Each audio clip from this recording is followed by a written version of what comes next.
네, 오늘 아침에 일어나자마자 뉴스를 켜보신 분은 아시겠지만은 간밤에 12월 3일 날 비상계엄 선포를 함으로 말미암아 탄핵 소추를 당했던 윤석열 대통령이 지금도 직무정지 상태에 있는데 그 계엄의 불법성 때문에 체포를 당했고 또 이번에 구속영장이 청구가 되었는데 심사가 끝나서 구속영장을 발부하게 되었어요. 그래서 헌정사상 처음으로 현직 대통령이 이렇게 구속되는 일들이 우리 시대에 펼쳐지고 있는 것을 보게 됩니다.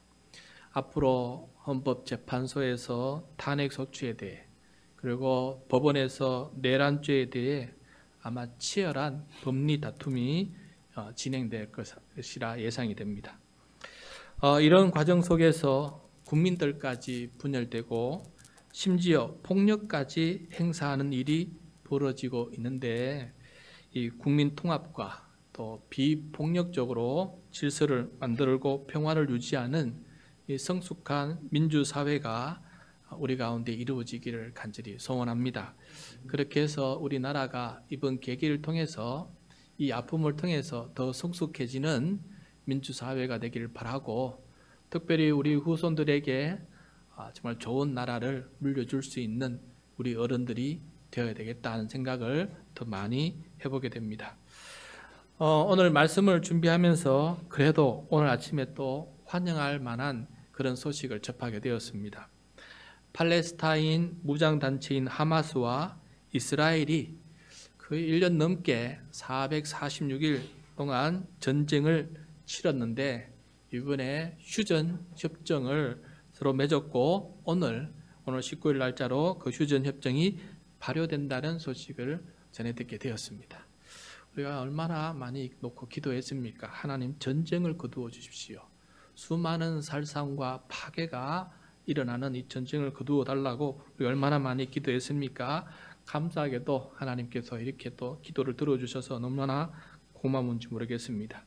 아직은 종전도 아니고 평화협정도 아닙니다. 그저 휴전이에요. 우리나라처럼 그냥 휴전일 뿐이지만은 그래도 전쟁을 쉰다는 소식이 얼마나 감사하고 기쁜지 이 세계 평화에 이번에 크게 이바지할 수 있는 그런 휴전이 되었으면 참 좋겠다 한 생각을 해보게 됩니다.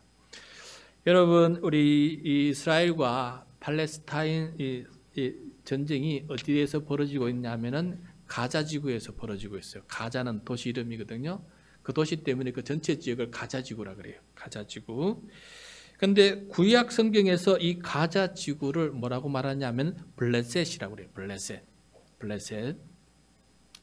그리고 소년 다윗이 돌 물매로 거인 장수 골리앗의 이마를 명령시켜서 죽이지 않습니까?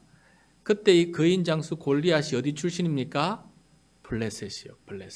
블레셋 군대와 나중에 이제 다윗 군대 사이에 사울 군대 사이에 전쟁이 일어나는데 그때 이 블레셋과의 전쟁이 벌어지게 되는데 이 전쟁의 시작이 언제였냐면은 바로 여호수아 때예요. 여호수아가 그 땅을 점령해 들어가면서 그 땅에 블레셋이 살고 있었기 때문에 그들과도 전쟁을 치러야 되는 거예요. 왜냐하면 그 땅을 차지하기 위해서 그렇습니다. 그래서 그때 여호수아 때부터 첫 전쟁이 일어나고 그 이후로 이스라엘 역사에 시도 때도 없이 등장하는 것이 바로 블레셋이에요. 이 블레셋은 강력한 나라예요. 그래서 전멸시키는 게 너무너무 힘들어서 언제서야 전멸시키느냐? 다윗 솔로몬 때 가서야 전멸시킬 수 있는 그런 강력한 민족이었어요. 그렇지만 나중에 또 다시 일어납니다. 그래서 지금도 싸우고 있는 대상이 바로 이 블레셋 민족 후예들 아니겠습니까? 이 블레셋이 나중에 팔레스타인으로 이름을 바뀌어가지고 어원에 따라서 블레셋 하다가 팔레스타인 되지 않았습니까? 그래서 이 이스라엘과 블레셋 사이의 전쟁이 지금도 이스라엘과 팔레스타인 사이의 전쟁으로 계속해서 이어지고 있는 것을 보게 돼요. 지겨운 전쟁 이야기입니다. 특별히 우리가 지금 여호수아서를 읽고 있지 않습니까? 전쟁은 참 지겨운 그런 모습이에요. 참혹한 그 이야기들을 기록하지 않고 그저 이겼다, 그저 전멸했다 이렇게 간단하게 쓰고 있지만은 그 참상이 얼마나 참혹했겠습니까, 여러분? 저는 이번에 거기 소년이 온다, 거기 5.18 사건, 그 다음에 작별하지 않는다, 제주 4.3 사건의 그 이야기를 노벨 평화상을 받은 한강 작가 이야기를 통해서 읽어보는데 그 참혹한 마음이 가슴에 점이 울도록 그렇게 기록하고 있는 것을 보면서 이런 참상이 다시는 일어나지 않아야 된다라는 것을 보게 돼요. 그래서 구약 성경 특히 여호수아를 읽은 우리의 마음이 편치가 않습니다. 우리 오정서 주사님께서 지난주에도 말씀해주고 나누어주셨지만은 굉장히 우리가 읽기에는 참 힘들고 어려운 그런 이야기들이 펼쳐지고 있어요. 그래서 저는 오늘 이 말씀을 통해서 그때 이루어진 이 전쟁이 의미하는 바가 무엇이고 오늘날 우리에게는 어떤 전쟁이 있는 것인지를 좀 한번 생각해-보는 그런 시간을 가졌으면 좋겠어요. 그래서 구약시대의 그 전쟁 사상을, 믿음을 그대로 오늘날에도 적용하면 안 됩니다. 왜냐하면 예수님께서 그것을 바꾸어 놓으셨기 때문에. 그래서 어떤 변화의 과정이 필요하고 우리는 전쟁을, 이 싸움에 대해서 어떤 신앙적인 바른 믿음을 가지고 살아야 되는지를 좀 함께 생각해-보는 그런 귀한 시간 되었으면 좋겠습니다. 자, 먼저 여호수아는 지금 어떤 상황이 있었냐면은 하나님께서 약속하신 땅 가나안 땅에 들어갑니다. 요단강을 마른 땅으로 건너서 들어가게 돼요. 진영을 어디에 펼치냐면 길갈에다가 진영을 펼쳐요. 그게 본부가 됩니다. 길갈에다가. 거기는 사람이 사는 땅이 아니었고 그렇게 길갈에다가 야영을 하듯이 진영을 펼칩니다. 그러고 난 다음에 그 길갈 옆에 첫 번째 성읍인 여리고성을 점령하게 돼요. 그 다음에 두 번째 그 여리고에서 언덕을 올라가서 산 위로 올라가서 첫 번째 성인 아이성을 점령을 해요. 근데 그 아이성 옆에 있는 기브온성은 자기들이 찾아와서 전쟁을 하기 싫어서 죽임을 당하지 않아서 지혜를 펼쳤죠. 물론 거짓말이긴 했지만은 화친을 맺었어요, 이스라엘과. 그래서 기브온은 이스라엘과 점령을 당하지 않고 화친을 통해서 한민족이 되어버렸어요. 그 다음에 이 기브온 바로 옆에 있는 성이 뭐냐? 예루살렘 성이에요. 자, 이제 예루살렘 성 왕이 이제 이 소식을 전해 듣지 않겠습니까? 그 소식을 들으면서 이 마음이 찹찹하지 않겠어요? 그래서 예루살렘 왕이 지금까지 있었던 이야기들 전해 듣습니다. 1절입니다. 1절 말씀 같이 읽겠습니다. 시작.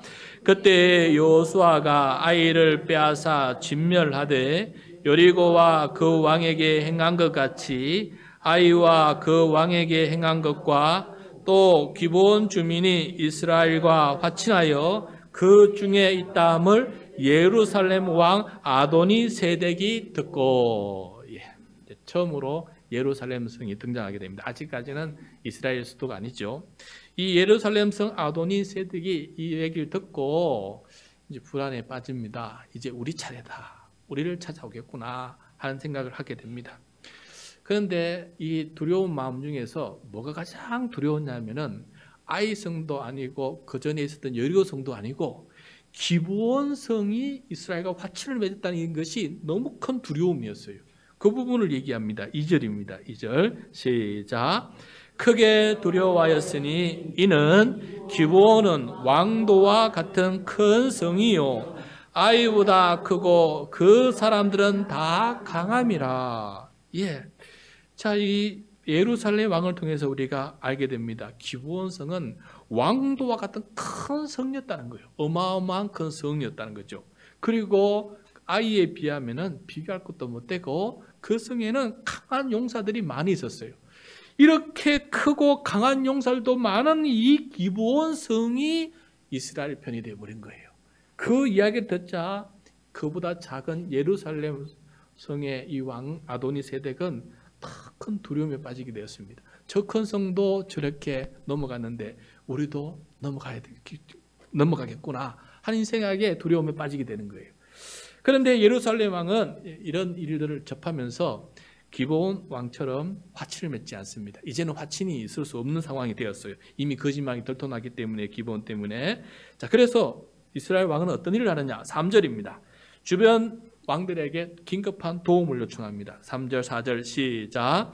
예루살렘 왕 아도니 세덱이 헤브론 왕 호함과 야르뭇 왕 비람과 라기스 왕 야비아와 에글론 왕 드빌에게 보내어 이르되 내게로 올라와 나를 도우라. 우리가 기브온을 치자.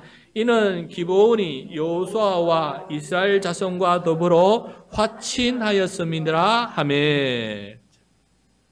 자, 예루살렘 왕은 주변에 4개 성읍의 왕들에게 자기에게 올라와 도와달라고 요청을 하게 됩니다. 그래서 우리를 배신한 이 기브온, 이스라엘과 화친한 이 기브온부터 우리가 잠쳐자. 우리 5 성읍이 합치면은 얼마든지 할 수 있지 않겠나 하면서 긴급 제안하고 요청을 했는데, 주변의 왕들은 삽시간에 함께 도와서 치는 것이 유리하다 생각하고 지체 없이 함께 모이는 것을 보게 돼요. 5절입니다. 5절 말씀 시작. 아모리 족속의 5 왕들 곧 예루살렘 왕과 헤브론 왕과 야르뭇 왕과 라기스 왕과 에글론 왕이 함께 모여 자기들의 모든 군대를 거느리고 올라와 기브온에 대진하여 싸우니라. 자, 다음 지도를 보시면은 저 길갈이 바로 그 사해 바다 위에 요단강인데, 요단강을 건너서 길갈에 진을 치고 있어요. 저 길갈에 진을 치면서 가장 먼저 여리고를 함락시킨 거예요. 그리고 언덕을 올라가서 아이성을 함락했어요. 이 아이성을 함락할 때 이야기 듣고 기브온은 찾아와서 화친을 맺었어요. 거짓말을 했죠. 그죠? 우리는 멀리 있는 민족이다 하면서 거짓말해서 화친을 냈기 때문에 이미 조약을 맺었기 때문에 더 이상 싸울 수 없게 됐어요. 그래서 기브온은 이 예루살렘 이스라엘의 종이 되는 그런 화친 조약을 맺게 돼요. 자, 그러니까 그 바로 밑에 있는 예루살렘 성왕이 다음은 우리 차례인데, 그래서 옆에 있는 그 다음 차례에 있는 왕들에게, 성들에게 다 초청을 하는 겁니다. 우리 합세하자. 우리 혼자 힘으로 힘드니 우리 5개 성읍이 합치면은 얼마든지 이길 수 있다. 그리고 지금 이스라엘이 저 길갈에 있는 동안에 먼저 우리가 기브온부터 치자. 그리고 길갈로 내려가서 이스라엘 치자. 이렇게 제안을 했더니 모두가 좋다 하고 그렇게 사활을 걸고 자기 민족의 운명을 걸고 다들 군대를 거느리고 모이게 됩니다. 그래서 저 기브온으로 올라가서 기브온을 치는 일이 벌어지게 돼요. 자, 여기서 여러분, 저기서 맨 좌측 맨 끝에 있는 에글론이 되어 있는데, 저기는 에글론. 요 에글론이 바로 블레셋 땅의 한 성읍이에요. 라기스와 에글론 사이가 국경이에요. 블레셋 땅 국경입니다. 그래서 현재 가자 지구예요. 그래서 저 에글론이 바로 지금의 가자 지구에 있는 성읍이에요. 옛날 블레셋 땅의 성읍이에요. 여기서 처음으로 이스라엘과 블레셋 사이에 전쟁이 일어나는 거예요. 여기서부터 이제 전쟁이 지금까지 일어나는 것을 보게 됩니다. 자, 이 5개 성연합군이 기브온을 쳐들어가자 기브온이 깜짝 놀라는 겁니다. 그래서 어떻게 하겠어요? 길갈에 사람을 보내서 여호수아에게 5 성읍 연합군이 우리를 침략하고 있다. 도와서 빨리 좀 속히 와서 도와달라. 긴급 요청을 하게 되는 겁니다. 6절입니다. 6절 시작. 기브온 사람들이 길갈 진영에 사람을 보내어 여호수아에게 전하되 당신의 종들 돕기를 더디게 하지 마시고 속히 우리에게 올라와 우리를 구하소서. 산지에 거주하는 아모리 사람들의 왕이 다 모여 우리를 치나이다 하며. 기브온 사람들은 화친을 맺은 여호수아 외에는 믿을 게 없지 않습니까? 그래서 긴급 요청을 하게 됩니다. 여호수아는 이 기브온 사람들의 요청을 듣고 어차피 그들과 전쟁을 치러야 되는 상황이에요. 그래서 그들과 전쟁을 치르고 기브온이 빼앗기지 않기 위해서 급하게 이제 올라가게 됩니다. 그래서 7절 말씀입니다. 7절 시작. 여호수아가 모든 군사와 용사와 더불어 길갈에서 올라가니라. 자, 여호수아가 군대를 이끌고 기브온으로 올라갈 때 여러분 그 심정이 어떠했겠습니까? 한 성 한 성 점령할 때에는 해볼만 했겠지만은 갑자기 5 성읍이 한꺼번에 연합군을 만들어서 대항을 해야 되는 상황이에요. 얼마나 그 마음이 두려운 마음이 있겠습니까? 아무리 강하고 담대한 장군이다 하지만은 지금까지 승리를 이끌어왔다 하지만은 5개 성읍의 사람들이 한꺼번에 덤비니까 어려움지 않겠습니까?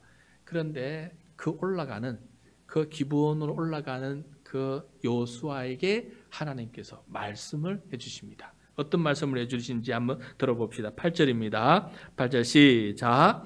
그때 여호와께서 여호수아에게 이르되 그들을 두려워하지 말라. 내가 그들을 내 손에 넘겨주었으니 그들 중에서 한 사람도 너를 당할 자 없으리라 하신지라. 예. 하나님께서 두려워함을 마음을 가지고 있는 여호수아를 이해하고 찾아가서 네가 승리할 것이다. 두려워하지 말라. 너를 대적할 사람이 아무도 없을 것이다 하면서 승리의 약속의 말씀을 해주신 것을 보게 됩니다. 그래서 이 말씀을 듣고 여호수아는 얼마나 큰 위안이 됐겠습니까? 하나님께서 나에게 걱정하지 마, 두려워하지 마, 너는 이길 것이야. 또 전쟁의 결과를 미리 알려주십니다. 너는 이 전쟁 이기게 돼 있어. 그러니까 걱정하지 마, 두려워하지 마 하고 이렇게 말씀해 주신 거 듣게 돼요. 여러분, 우리가 결국은 우리 삶에 부닥치는 삶의 두려움을 이길 수 있는 근거는 어디에 있느냐? 하나님의 약속에 말씀을 굳게 붙들 때 세상 그 어떤 어려움도 두려움도 대면할 수 있는 힘을 가질 수 있는 거예요. 왜냐하면 하나님은 천지를 지으시고 만물을 주관하시고 운행하시는 분이시기 때문에 하나님의 말씀을 의지하는 게 가장 큰 신뢰가 되는 거 아니겠습니까? 그래서 하나님의 말씀이 세상 그 어떤 지금 보면 갑자기 5배의 큰 환란이 닥치는 거 아니겠어요? 지금까지 경험해 보지 못한 5배의 환란과 어려움이 나에게 닥칠지라도 하나님의 말씀을 믿고 두려워하지 말고 그 환란에 대면하면서 이겨낼 수 있는 믿음의 사람, 믿음의 대장부가 될 수 있기를 간절히 축복합니다. 네. 자, 이렇게 강함과 담대함을 회복한 이 여호수아는 어떤 전쟁을 펼치느냐? 담대한 전쟁을 펼쳐요. 이거 굉장히 큰 전쟁인데, 자, 9절입니다. 9절 말씀 같이 읽겠습니다. 시작. 여호수아가 길갈에서 밤새도록 올라가 갑자기 그들에게 이르니. 네. 자, 여호수아가 그 산 꼭대기로 밤새 올라갔는데 올라가자마자 뭔 일을 합니까? 거기서 쉬었다가 아침까지 기다리지 않습니다. 그 밤에 바로 야간 기습 공격을 펼치고 있는 것을 보게 돼요. 자, 이 5개 성읍 연합군은 야밤에 기습 공격을 받는데 어떤 일이 벌어지느냐? 10절입니다. 10절 같이 읽겠습니다. 여호와께서 그들을 이스라엘 앞에서 패하게 하심으로 여호수아가 그들을 기브온에서 크게 살육하고 벳호론에 올라가는 비탈에서 추격하여 아세가와 막게다까지 이르니라. 아멘. 자, 여호와 하나님께서는 지금 이 연합군이 이스라엘에게 패하게 하십니다. 어떤 방식으로 패하게 하십니까? 이스라엘이 크게 살육할 수 있게 만드세요. 놀랍지 않습니까? 작은 병력이지만은 크게 살육할 수 있는 강함과 담대함과 용기와 그런 힘을 그들에게 부어주신 것을 보게 돼요. 그 다음에 벳호론에서 올라가는 비탈까지 추격을 합니다. 그렇게 쫓아가면서 아세가와 막게다까지 이르기까지 그렇게 계속해서 추격하는, 승기를 잡아서 추격할 수 있는 그런 이들을 벌어지게끔 만들어주신 것을 보게 돼요. 자, 이 밤에 기습 공격을 해서 추격하면서 이 어마어마한 연합군을 이겨나가는 이 일들을 하나님께서 할 수 있도록 큰 힘을 베풀어 주시는 것을 보게 돼요. 11절입니다. 11절 시작. 그들이 이스라엘 앞에서 도망하여 벳호론의 비탈에서 내려갈 때 여호와께서 하늘에서 큰 우박덩이를 아세가에 이르기까지 내리심에 그들이 죽었으니 이스라엘 자손의 칼에 죽은 자보다 우박에 죽은 자가 더 많았더라. 아멘. 자, 기브온에서 벳호론으로 올라갈 때 올라가는 비탈이지만은 벳호론에서 아세가로 갈 때는 내려가는 비탈이에요. 이 내려가는 비탈길에 갑자기 하나님께서 하늘에 큰 우박덩이를 내리시는 것을 보게 돼요. 여러분, 우박덩이를 맞으면 사람이 죽을까요? 그래서 제가 한번 GPT에 물어봤어요. 우박으로 사람이 죽느냐? 했더니 가끔 이 우박이 테니스 공 크기 혹은 그보다 큰 크기로 큰 우박이 떨어진다는 거예요. 그래서 실제로 기록상 1888년에 인도 모르다 지역에서 이 우박 때문에 약 230명이나 우박으로 사망한 기록이 있다고 합니다. 그래서 이 비탈길에 도망치는 적군에게 큰 우박덩이가 내림으로 말미암아 많은 사람들이 죽은 기록이 인도 이전에 바로 이 전쟁에서 있었다라는 것을 우리가 보게 됩니다. 이렇게 하나님께서 우박으로까지 이렇게 전쟁을 도우시는 이 자연 현상을 통해서 전쟁을 도우시는 이런 일을 바라보면서 여호수아와 이 군대는 얼마나 승기가 또 사기가 하늘을 치솟았겠습니까? 그래서 막 그 비탈길 내려오는데 사람들이 막 우박에 죽어 널브러져 있는 모습을 보면서 하나님께서도 우리를 도우고 계시는구나 것을 그들은 더욱더 깊이 깨닫게 되었어요. 하나님께서 우박을 보내셨구나. 그래서 시간이 점점 흘러가는데 시간이 아침에 태양이 떠오를 때가 되었어요. 아침에 태양이 떠오르는 시가 되었는데 그때 여호수아가 하나님께 갑자기 외치는 일이 간구하고 외치는 일입니다. 어떤 일이 있었느냐? 12절 말씀 같이 읽겠습니다. 시작. 여호와께서 아모리 사람을 이스라엘 자손에게 넘겨주시던 날에 여호수아가 여호와께 아뢰되 이스라엘 목전에서 이르되 태양아 너는 기브온 위에 머무르라 달아 너도 아얄론 골짜기에서 그리할지어다 하매. 승기를 잡고 이 밤에 계속해서 이겨나가는 이 여호수아가 아침이 되어서 자기 등 뒤에 동쪽에서 기브온 쪽에서 태양이 떠오르는 것을 보게 돼요. 그와 동시에 자기 앞쪽에 서쪽에 아얄론 골짜기에 달이 막 이제 지려고 하는 것을 보게 돼요. 여러분 가끔 아침 일찍 태양도 뜨고 달도 떠 있는 그런 날이 있을 수 있지 않습니까? 아마 그 날이 이 날이었던 것 같아요. 그 상황에서 여호수아가 갑자기 여러분 태양이 뜨면 좋은 거 아니겠어요? 근데 저 달이 내려가지 않기를 하나님께 간구하고 요청하는 거예요. 이 밤에 저 달빛 아래에서 승리를 이기면서 전쟁을 치면서 지금까지 몰아붙이면서 그 승리를 해오고 있지 않습니까? 그래서 여호수아 생각에는 저 달빛 아래에서 계속해서 이 전쟁을 끝내고 싶었던 것 같아요. 그래서 저 달이 내려가지 않으려면 태양이 더 이상 떠오르면 안 되는 거예요. 그 자리에 머물러 있어야 되는 거예요. 그래서 저 생각에는 아마 여호수아가 하나님 앞에 간구하면서 외쳤던 것 같아요. 달아 태양아 기브온에 머물러라. 달아 아얄론 골짜기에 머물러 있어라. 지금 이 순간에 우리는 전쟁을 끝내고 싶다라고 이렇게 강하게 외쳤던 거 아닐까 생각이 듭니다. 그리고 군사들에게 지금 이 순간에 태양이 더 뜨기 전에 아직 달이 있는 순간에 우리 이 전쟁 힘을 합쳐서 끝내버리자 하고 사기를 진작시키는 그런 말이 아니었을까 하는 생각도 해보게 되었어요. 그런데 여호수아가 이렇게 외치고 하나님 앞에 간구를 했는데 놀랍게도 그 목소리를 들으시고 응답해 주시는 거예요. 13절입니다. 13절 시작. 태양이 머물고 달이 멈추기를 백성이 그 대적에게 원수를 갚기까지 하였느니라. 야살의 책에 태양이 중천에 머물러서 거의 종일토록 속히 내려가지 아니하였다고 기록되지 아니하였느냐. 네.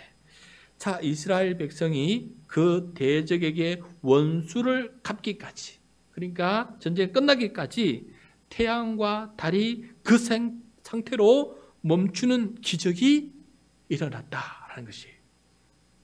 그리고 야살의 책, 지금 야살의 책은 발견되지 않았습니다. 그러나 여호수아가 기록될 당시에는 야살의 책이 존재했던 것 같아요. 이 야살의 책에 태양이 중천에 머물러서 거의 종일토록 속히 내려가지 아니하고 천천히 내려간 그 어떤 날이 있었다라는 기록이 이 야살의 책에 있었던 거예요. 그때처럼 그렇게 그 태양이 천천히 내려갔던 것처럼 지금보다 그보다 더한 일이 천천히가 아니고 그 자리에 그냥 머물러 있는 그런 일이 일어나게 되었다. 이 일은 앞으로도 없고 이후에도 없을 그런 놀라운 일이다라고 지금 말씀해 주는 거예요. 여러분, 과학적으로 태양이 멈추거나 평소보다 움직이는 속도가 느려지는 일은 자연 질서상 가능한 일이 아닙니다. 이건 불가능한 일이에요. 태양이 움직이지 않는다는 말은 사실은 이게 지구가 자전하는 것인데 지구가 자전하지 않고 갑자기 멈춘다는 거예요. 혹은 이 자전 속도가 천천히 움직인다는 거예요. 이거는 과학적으로 자연 질서상 하나님께서 만들어 놓으신 자연 질서상 있을 수 없는 그런 법칙이에요. 그런데 태양과 달이 오래 한 자리에 머무는 현상, 이 현상을 이 전쟁에 참여한 이스라엘 군인들은 여호수아는 이 현상을 경험하게 되었다는 거예요. 그들은 그때 그 시간에 이런 신비한 경험을 하게 되었다라고 이렇게 지금 우리들에게 보여주고 있어요. 자, 이 말씀을 어떻게 이해하면 좋을까? 여러분, 당시 태양과 달의 위치는 오늘날로 말하면은 시계의 시침과 분침이 있지 않습니까? 오늘날 말하면 시계의 시침과 같은 그런 시간 개념을 보여주는 거예요. 우리가 가끔 오늘 참 긴 하루였다라고 말할 때가 있어요. 오늘은 긴 하루였다는 말이 정말 어제는 24시간이었는데 오늘은 36시간이 되었다는 말이 아니지 않습니까? 똑같은 24시간이에요. 그런데 오늘은 정말 긴 하루였다는 거예요. 왜 그렇습니까? 오늘은 아침부터 저녁까지 수많은 일들이, 엄청난 일들을 내가 겪게 되었고 엄청난 일들을 했기 때문에 오늘 하루는 너무너무 긴 하루였다라고 이렇게 우리가 말하는 거 아니겠어요? 그것처럼 이 엄청난 전쟁을 하는 순간에 저는 그런 생각이 들었어요.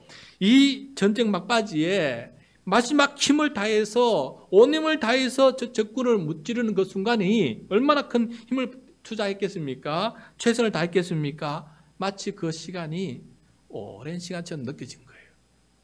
오랜 시간처럼 느껴졌다. 그렇게 생각이 들어요.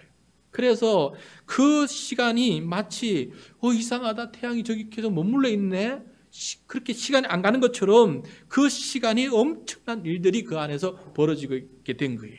그래서 그것을 경험하는 여호수아와 이스라엘 백성들은, 군인들은 태양이 멈추고 달이 멈추는 이런 현상들을 신비한 경험을 해보면서 그 시간을 경험하게 된 것이에요. 14절 말씀 같이 읽겠습니다. 시작. 여호와께서 사람의 목소리를 들으신 이 같은 날은 전에도 없었고 후에도 없었나니 이는 여호와께서 이스라엘을 위하여 싸우셨음이니라. 아멘.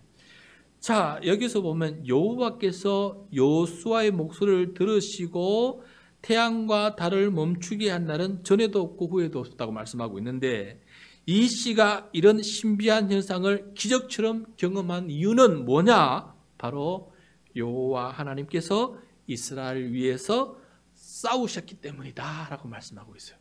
하나님께서 어떻게 싸우셨느냐? 여호수아에게 약속의 말씀을 주심으로 두려움을 이길 수 있도록 도와주신 거예요. 그리고 담대함을 가진 이 여호수아에게 하나님께서 지혜를 주셔서 야간 기습 작전을 펼칠 수 있도록 도와주셨어요. 그뿐입니까? 모든 군인들이 용맹하게 싸워서 적군을 다 사려가고 이겨나가는 거예요. 그래서 한 사람이 치고 나가면 옆에 있는 사람도 용기를 얻어서 치고 나가는 거예요. 삽시간에 이 전쟁터에 이 승리가 확 밀려가는 거예요. 이런 일들이 간밤에 벌어진 것입니다. 그뿐입니까? 하늘에 우박이 또 내려서 하나님께서 도우시는 이 놀라운 경험들, 자연성을 통해서 도우시는 이 놀라운 경험들을 하게 되니까 삽시간에 그 내리막길을 달려가면서 그들을 뒤쫓으면서 끝까지 그들과 함께 진격해 나가서 그들을 처치하는 일이 벌어지지 않습니까? 그래서 여호수아가 달이 멈추러 달라고 했던 것처럼 그 멈춤의 시간 속에서 이 모든 일들을 끝낼 수 있도록, 전쟁을 끝낼 수 있도록 하나님께서 함께 싸워주신 그런 전쟁이 되었어요. 그래서 이 전쟁이 그 아침에 끝나고 그들은 돌아가게 됩니다. 15절입니다. 15절 시작. 여호수아가 온 이스라엘과 더불어 길갈 진영으로 돌아왔더라. 아침에 달은 이제 졌겠지요. 아침에 태양빛을 받으면서 그들은 진영으로 돌아가게 됐어요. 그 간밤에 한 몇 시간이었을까요? 6시간 좀 되었을까요? 그 시간에 모든 것이 끝났어요. 그 시간이 그들에게는 엄청난 긴 시간이에요. 마치 시간이 멈춘 것처럼 그런 시간들을 보내지 않았을까 하는 생각을 해보게 됩니다. 여러분, 여기서 우리는 전쟁을 일으키시는 하나님, 그 다음에 사람을 죽이라고 하시는 하나님, 남의 땅을 침략하고 빼앗으라 하시는 하나님, 이런 하나님의 모습 때문에 고민이 많을 수 있어요. 그렇지 않습니까? 5개 성읍의 사람들이 잘 살고 있는데 느닷없이 외 바깥에서 군대가 쳐들어와서 자기의 성읍을 다 차지하니까 팔레스타인 입장에서 보면은 황당한 일이에요. 황당한.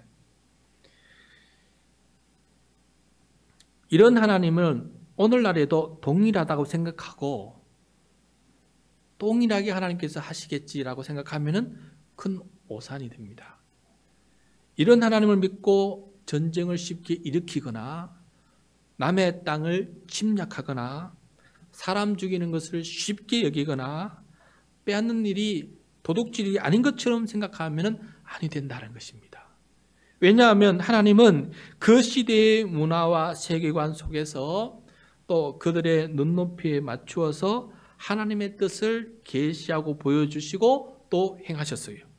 그리고 그 계시는 그 문화와 세계관이 성숙함에 따라서 하나님은 더 성숙한 방식으로 하나님의 뜻을 계시해 주면서 그들이 하나님의 뜻에 더 성숙한 모습으로 동참해 주기를 바라는 마음으로 끊임없이 그들의 문화와 그들의 세계관과 생각하는 방식을 성숙시켜 오고 계셨고 지금까지 성숙시켜 오고 있다는 것이에요. 그래서 여호수아 이후 1400년쯤 지났을 때 예수님께서 이 땅에 오셔서 하신 말씀, 칼은 칼로 나간다 하시고 그 어마어마한 세계 인류 구원의 계획을 감당함에도 불구하고 비폭력으로 사랑과 섬김과 희생으로 하나님의 나라를 이루어 나가는 것을 우리들에게 보여주지 않았습니까? 예전처럼 또 전쟁을 일으키고 예전처럼 또 사륙하고 그런 방식이 아니에요. 이스라엘 하나 땅 주기 위해서 그렇게 하는 그만 주기 위해서 이런 전쟁을 일으키셨는데 온 인류를 구원하고 하나님의 나라를 일으키려면 엄청난 전쟁이 일어나지 않겠습니까? 그렇지만은 예수님은 그런 전쟁 하나지 아니하시고 폭력은 폭력으로 막한다 하시면서 비폭력으로 그 모든 하나님 인류 구원의 계획을 행하고 계신 것을 보게 돼요. 그래서 우리는 예수님의 제자입니다. 그래서 예수님께서 보여주신 방식에 따라서 우리는 하나님의 나라를 이루어가는 그런 사람이 되어야 된다는 것이에요. 여호수아처럼 그때도 그랬으니 우리도 그럼 그럴 수 있다라고 해서 전쟁을 일으키면 안 되는 것이에요. 그러므로 이스라엘이 지금도 자기 땅을 되찾기 위해서 팔레스타인과 전쟁을 하는 것은 잘못된 방식이에요. 그릇된 신앙의 방식입니다. 그 다음에 정교회를 믿는 그리스도를 믿는 두 국가 러시아와 우크라이나가 함께 서로 전쟁을 치는 것도 예수 그리스도를 잘못 믿는 잘못된 신앙에서 일으킨 전쟁이에요. 그 다음에 북한과 전쟁이라도 하려고 적대적인 관계를 만들고 전쟁에도 하면 좋지, 전쟁을 통해서 통일시키자 이렇게 주장하는 그리스도인들이 많아요.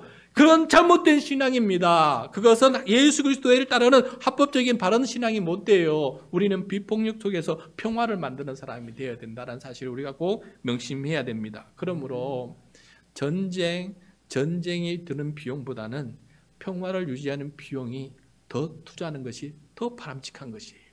전쟁은 내 생명을 잃어버리는 거예요. 생명보다 더 귀한 것이 어디 있습니까? 그러므로 평화를 유지하기 위해서 우리는 더욱더 노력하는 것이 예수 그리스도의 평화를 이 땅에 이루는 우리의 온전한 모습이 되어야 된다라는 것입니다. 오늘날도 우리는 싸우는 전쟁이 우리는 예수님의 군사로서 싸워야 될 일들이 많아요. 어떤 일과 싸워야 됩니까? 예수님은 무엇과 싸웠습니까? 죄와 싸웠어요. 그 다음에 죽음과 싸웠어요. 그 다음에 마귀와 싸웠어요. 모든 죄의 현상과 싸우셨어요. 모든 죽음의 현상과 싸우셨어요.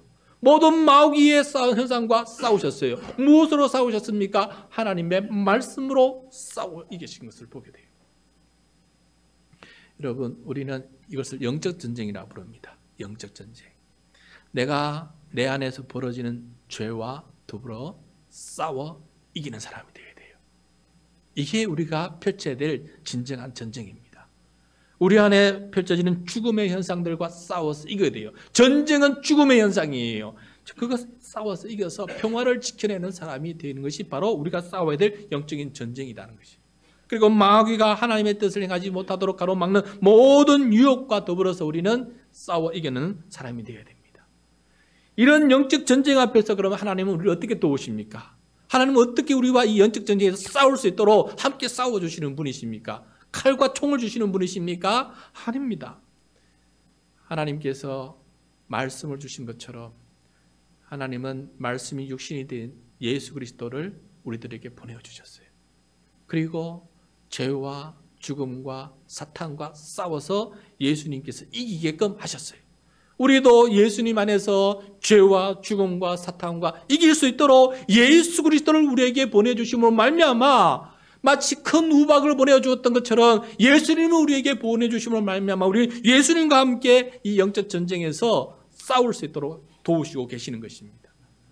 태양이 기브온 골짜기 위에 머물고 달이 아얄론 골짜기에 머물러 주듯이 성령님을 우리에게 보내주셔서 우리의 마음속에 머물게 하시고 우리로 하여금 성령으로 충만케 하시고 우리에게 은사와 능력을 부어주셔서 하나님의 뜻을 행할 수 있도록 우리에게 머무시는 성령님을 통해서 우리에게 주어진 모든 일들을 감당할 수 있도록 성령을 보내주셔서 우리로 하여금 싸워서 이길 수 있도록 도우시는 이 하나님을 우리가 경험하고 있다는 것이에요. 그리고 지금도 변함없이 말씀을 주셔서 염려와 근심과 두려움 속에 빠진 우리들에게 예수님과 성령님은 끊임없이 우리들에게 말씀을 주시고 말씀을 기억나게 만드시는 거예요. 두려워하지 말라, 내가 너와 함께함이라. 놀라지 말라, 내가 너와 함께함이라 하면서 끊임없이 그 말씀으로, 예수님의 말씀으로, 성령님의 깨우침으로 우리를 도와주고 계시면서 우리 앞에 놓인 영적 전쟁을 이길 수 있도록 지금도 우리와 함께 싸워주고 계신 하나님이 지금도 역사하고 계신다는 사실을 우리가 잊지 말아야 되겠습니다.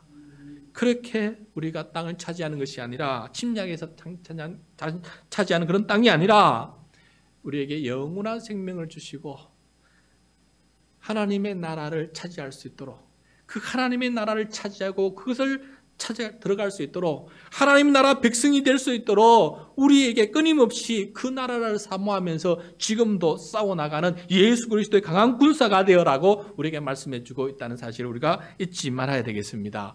이런 믿음으로 살아갈 때 우리 그리스도인은 이 나라에도 평화를 만들어주는 귀한 역할을 감당하게 될 것이고 세계 평화에도 기여하는 그런 그리스도인들의 진정한 모습이 될 줄로 믿습니다. 그리고 우리는 싸우면 안 됩니다. 언어 폭력도 폭력이듯이 우리는 싸우면 안 돼요. 폭력을 행사하면 안 되는 것입니다. 이것은 주님의 뜻이 아닙니다. 제가 얼마 전에 카톡방에 나눈 것처럼 저희 다녀간 처형이 있지 않습니까? 기억나신지 모르겠지만 익산의 큰 교회예요. 1000명이 넘는 교회입니다. 두 패로 나눠져 가지고 서로 법정을 다투고 있어요. 별것 아닌 것 가지고 네가 자닌 내가 자니하면서 법정 다툼을. 그리고 결국은 이 법정 다툼이 끝나기까지는 담임 목사가 설교를 할 수 없어 가지고 목회 정지가 됐어요. 사택에만 머물러 있어요. 이게 바로 영적 전쟁에서 진 모습이에요. 교회가 영적 전쟁에서 지금 죄와 죽음과 사탄에게 패배한 모습이라는 거예요. 그러므로 여러분 우리는 가정도 마찬가지예요. 가정의 화목과 평화를 만드는 그런 일을 감당해야 돼요. 교회에도 평화와 화목을 만들고 그래서 예수 그리스도의 그 정신, 평화의 정신을 이 땅에 만들어내는 우리들의 모습이 되어야 됩니다. 그래서 여러분 오늘도 보니까 구속영장이 발부되었다 그래서 화난 백성이 법원 유리창과 벽을 다 깨부시는 것을 보게 돼요. 여러분 시위도 평화적으로 해야 돼요. 시위도 평화적으로 해야 돼요. 그게 바로 기독교 정신이에요. 폭력을 사용해서 시위하는 것은 정당성을 얻지 못해요. 아무런 정당성을 얻지 못합니다. 그러므로 시위도 평화적으로 감당할 때 법안에서 승리할 수 있는 사람이 될 수 있는 것입니다. 그래서 여러분은 오늘 이 말씀 앞으로 아직까지 여러분 우리 여호수아 이제 사실 전쟁 끝났고 이제 분배만 남았지만은 그러나 세부적인 지역적인 전투는 아직 남아 있어요. 여호수아를 읽어나갈 때마다 계속해서 싸우고 죽이고 전멸 하나도 남기지 말고 전멸하는 그런 모습을 보게 됩니다.